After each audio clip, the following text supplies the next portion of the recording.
आज है फोकस में आपके लिए इन्फोसिस। क्यों है इन्फोसिस फोकस में, वजह क्या है, खबर क्या है, बताने को तैयार है कुशल गुप्ता। कुशल बताइए। बिल्कुल सर।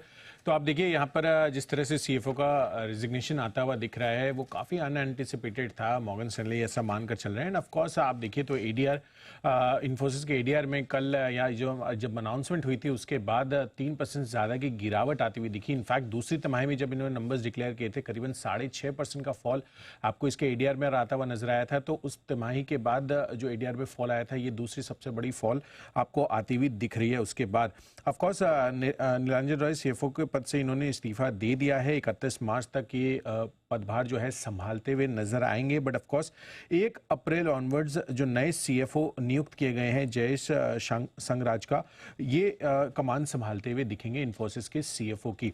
बट ऑफ कोर्स जिस तरह से मैनेजमेंट कर्मचारियों का यहाँ पर लगातार एग्जिट होता हुआ दिखा है वो थोड़ी सी चिंता का विषय इन्फोसिस के लिए बन सकता है। पिछले 12 महीनों में कंपनी में कम से कम 8 सीनियर ऐसे मैनेजमेंट एग्जिट्स होते हुए दिखे हैं जिस कारण से थोड़ा सा दबाव आगे चलकर रह सकता है। बट ऑफ कोर्स जिस तरह की क्रेडिबिलिटी रही है जो नए सीएफओ आने वाले हैं जयेश संघराजका की, वो काफ़ी बेहतरीन है। इनफैक्ट अक्टूबर 2015 में इन्होंने सीएफओ का एज ए डेप्यूटी सीएफओ पदभार संभाला था। अभी ईवीपी और डेप्यूटी सीएफओ के पद पर कार्यरत है और इन्फोसिस में इन्होंने 18 साल काम किया है, 2 अलग अलग स्टेंट्स में। पहले 2000 से 2007 तक इन्होंने काम किया था और उसके बाद दिसंबर 2012 से इन्होंने वापस से रीजॉइन किया और अब तक यहाँ पर इन्फोसिस में बने हुए हैं। इनफैक्ट एजुकेशन वाइज सीए और कॉस्ट अकाउंटेंट है।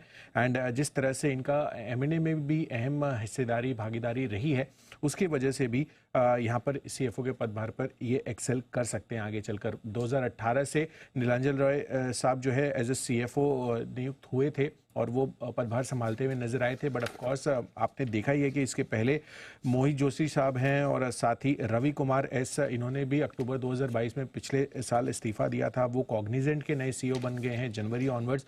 और साथ ही टेक महिंद्रा, इसके भी सीएफओ डेजिग्नेट मोहित जोशी अब बनते हुए नजर आए हैं। 20 दिसंबर से ये भी as a CEO Tech Mahindra बनते हुए दिखेंगे। तो बड़े मैनेजमेंट एग्जिट्स यहाँ पर होते हुए दिखे हैं तो वो एक थोड़ा सा कंसर्न है। बट जो नए सीएफओ आ रहे हैं उनका भी जो पेडिग्री है वो काफी स्ट्रांग है। तो ये है आपके लिए इन्फोसिस में बड़ा डेवलपमेंट, सीएफओ निकलते हुए नए सीएफओ आते हुए दिख रहे हैं। लेकिन एडीआर भले नीचे हमारे यहाँ कोई खास कमजोरी है नहीं, उतनी नहीं है। वापस रिकवर हो चुका है।